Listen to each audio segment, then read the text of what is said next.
Okay, good morning, good morning, good morning, good morning, and good morning. What another great, incredible day it's going to be today. Why? Because we are going to talk about something that is going to make a difference in your life, that is going to change the trajectory of the things that you're doing so that you can become the person you need to be in order to do the thing that you've been wanting to do. And today, as we're talking about, this is day 4 of our bonus material. Yesterday, we spent a lot of time just talking about last couple days. I've been telling you about how important it is to connect with your audience or connect with the people that you're working with or connect, and many of you are in sales. And so, you're connecting with the person that you're selling to or the person that you're trying to persuade to move the way that you have. Because in a conversation, right, there's something that you're trying to be able to help somebody to do. Like I was thinking about this yesterday as I was preparing is what is it that I'm trying to help you be able to do? Right. If my goal is to help you become successful, then I have to give you value beyond what you believe you already have. That you would say, okay, if for me to spend 10 minutes of my life, and I appreciate it, or 15 minutes of my life, Brian must give me enough value that I can change what I'm doing so that if I get to do that and I do the things he's asking me to do, then it's going to change the trajectory of what I'm going to get. And so it's so important to me to make sure that I'm adding value, that I'm, not trying to convince you that you need this, but help you understand that if you follow some of these principles and you follow some of these things, that you will get what others have because there's been people who've come before you that have been able to get some of those things. And so yesterday I said, people may forget what you say, but they'll never forget how you made them feel. And so part of my job today is as I'm connecting with you is how do you feel at the end of this? Are you feeling like you can get something done? Are you feeling like this is important to you? Or are you feeling like, oh man, how am I ever going to be able to do any of this to make a difference? And so we've been talking about, I kind of started it, and there's been some of you who watched these. Why did you not make $100,000 this year? What was it that you were doing differently? Because I'm not saying you weren't working hard, because I understand you were probably working hard. You're probably even working harder than most people who made over $100,000 do. You're just not working hard at the right things.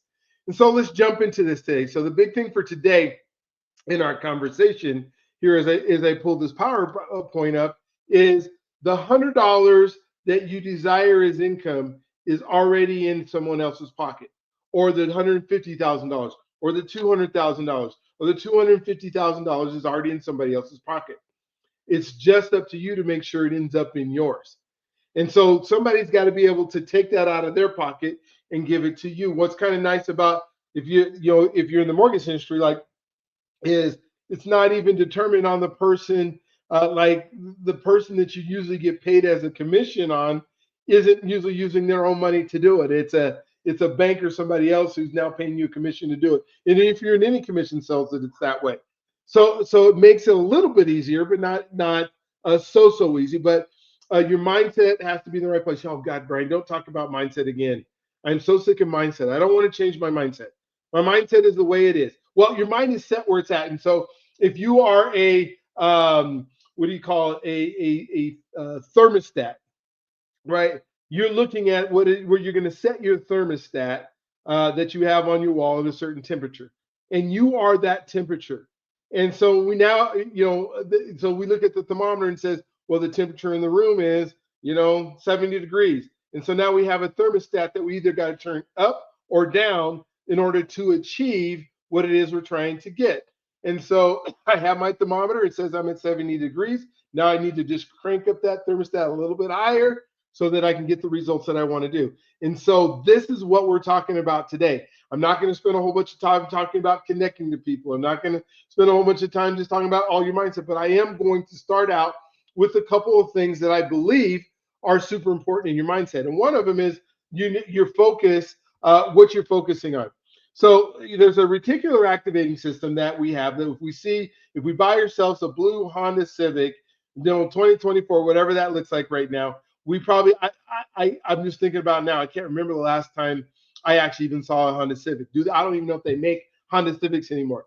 But I bet you if they do, and I bought one, I would start seeing it all over the place because that's what I'm focused on.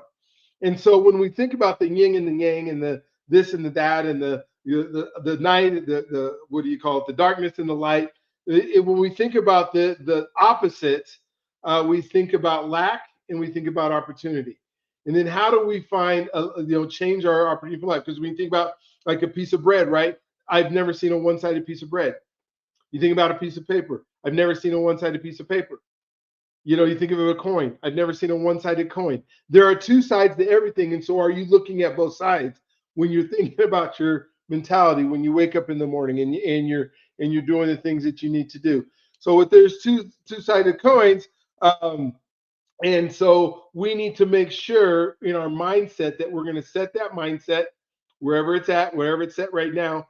And if our lack is going down, we're not going to turn it down.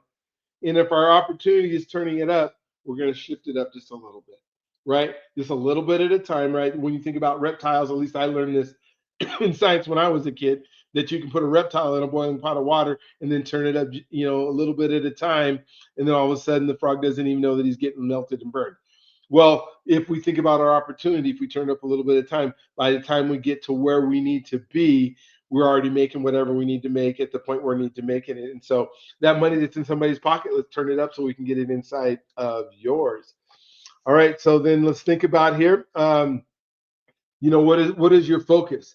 When you get challenged, how do you react? Are you turning up a little bit, or are you gonna go watch Netflix and binge and eat some ice cream or do whatever folks do when they get a little challenged? Are you seeking solutions? Are you forward thinking, or are you past thinking? Right, the two sides. Right? Am I thinking about what happened in the past and what I'm going to do about it, and always dwelling on something that already happened that I can't make any change in? Or are you thinking about what the future is and how that's going to change? And that's a hard thing to do. I promise you, it's a hard thing to do. Literally, as I'm talking to you, I'm talking to myself. I had an epiphany last night about some of the problem solving things that we're going to talk about. Like when we think about call stars, and for a lot of you, when I say the word call stars, it's a time in the day that you don't do anything else but you make calls. And for that, a couple hours that you're doing it. And so when I got into the mortgage industry, the second time, somebody told me I need to sit down for 2 hours and I need to converse with people that could possibly help me in my business. But when I showed up, well, I'll talk about car stores in a second because it's so important to how you show up there. And if you're not successful and it's not working for you, I'm going to tell you why. I'm going to tell you what you need to do about it. And then when you change what you're going to do about it, it's going to have a whole new meaning. All right. So I'm just setting that up as anticipation and communication that I'm going to get to it. And I'm going to get to it here pretty quick. Right. So, your content solves that we need to create. So I'm done with mindset now. We're going to start talking about content.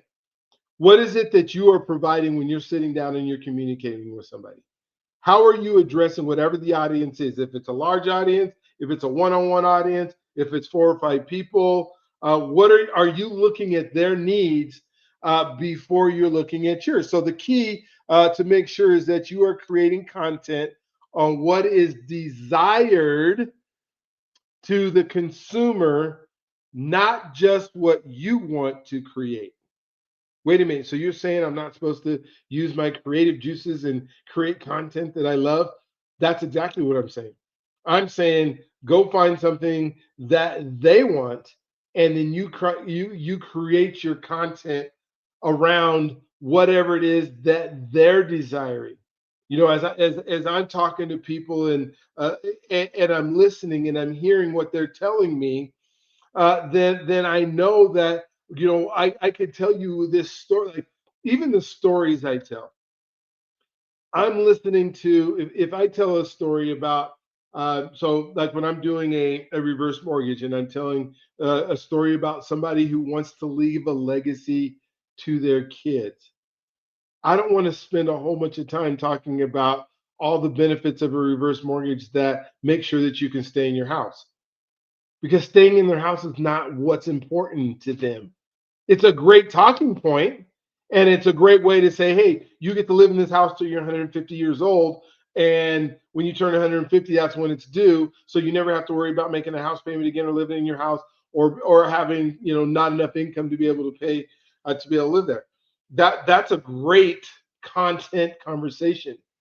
But for the person who's leaving legacy, none of my story has to be, okay, well, if you take $200,000 on your house and you got four grandkids, and you can give them each $50,000 of that $200,000 so they can buy their own house right now. So you're leaving a legacy. That's the story in the conversation. And I have to tell somebody that this already happened because that's what that person is desiring, right? And so when I'm educating, I'm inspiring them in the realm that they told me that they want to be in, not in what I think is important.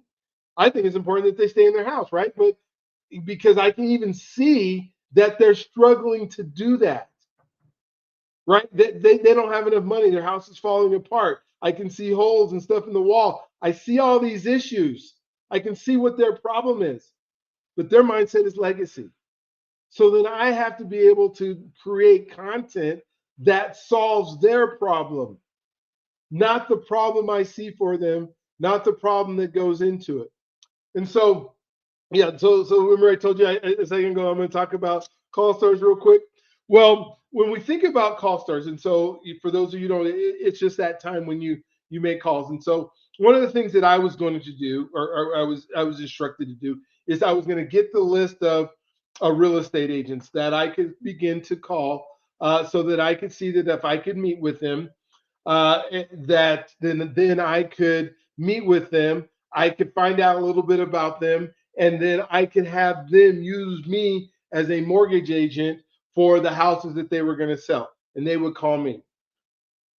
And that was there's nothing wrong with that strategy. And I think if you do it 2 hours a day and you consistently do it over time, and you have enough people that you do it to, you're going to find agents that are going to refer you business. What problem am I solving for them when I call? I'm going to pause and let you answer that. If you're making calls for 2 hours a day and you're calling on a list of people, what problem are you solving for them? Well, I guess you could say, well, I'm solving the problem of they don't have somebody that they can go give their loans to, so I'm going to be that person. So and I'm nicer than them, so I'm going to solve the problem of I'm going to be nicer than the lender that they already have. And if I'm not solving that problem, because they already have somebody or their friend or whoever else, and then I'm trying to convince them. I hope you listen to me here. I'm trying to convince them that I'm better than the other person, and I'm still not solving their problem.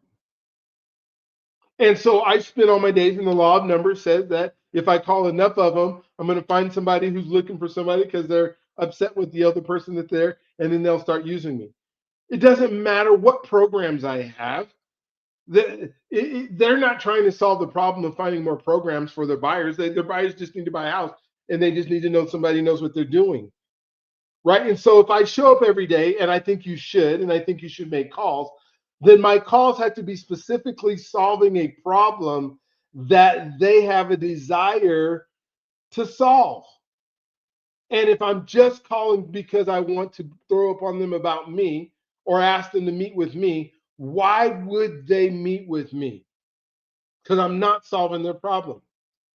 So when I realized this, and I was sitting down and I'm making these calls and I'm doing it over and over and over again, and of course I got appointments, and I go to the appointment and I sit down, and I'm sitting down across with them and I'm saying, what problem am I solving for you? I'm a nice guy. I have some things that I can help you do. Did not solve their problem. But now when I think my mindset and I change it and I say, you know what, I'm gonna do a podcast. I'm going to set up a podcast for you because now you do have a problem. You have a problem of being out there where people can see you and being exposed, and knowing people can get to know you without having to sit in front of you.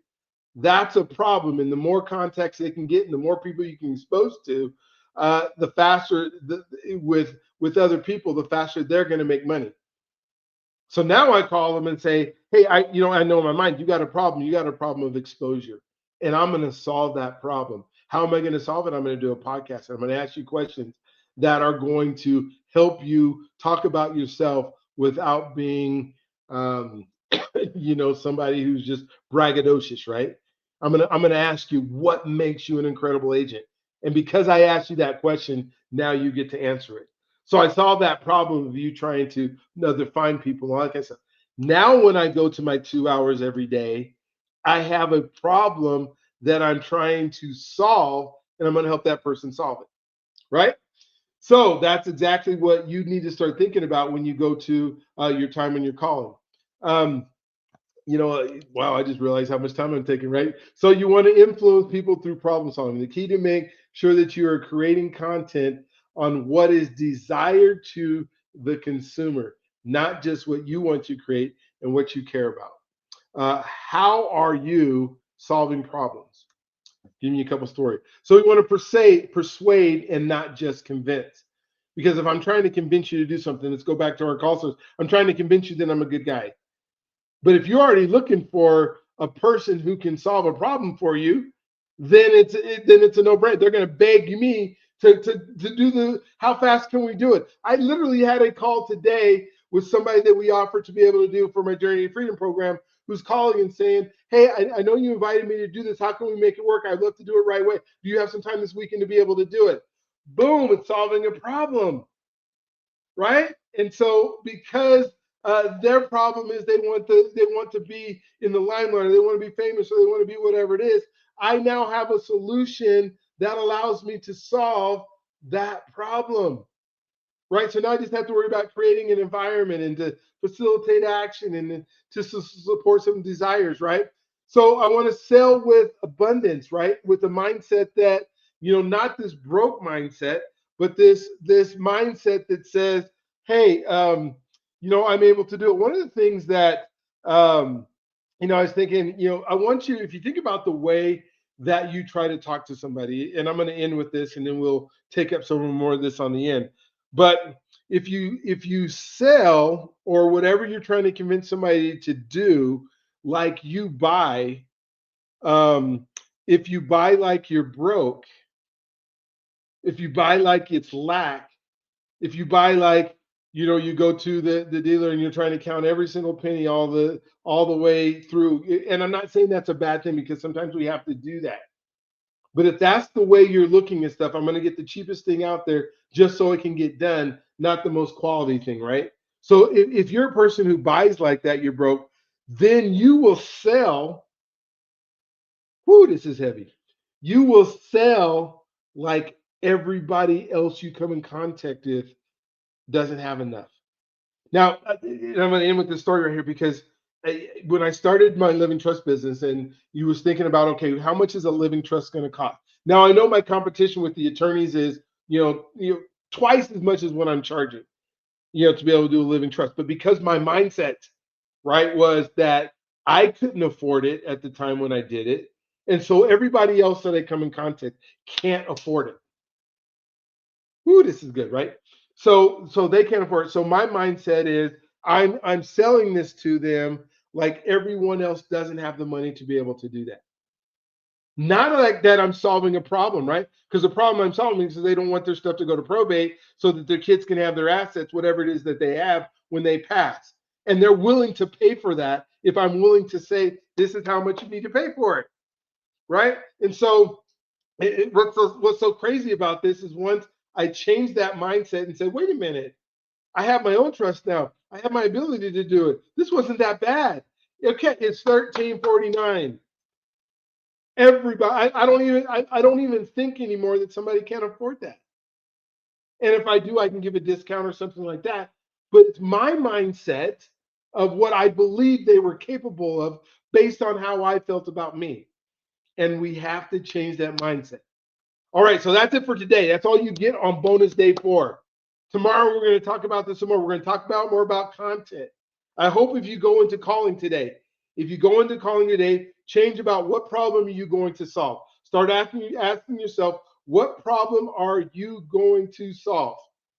and then start working on solving that problem. All right, you guys have been amazing. You're awesome. Thank you for the time today, and we'll look forward to talking to you one more time with some more bonuses tomorrow. Have a great day.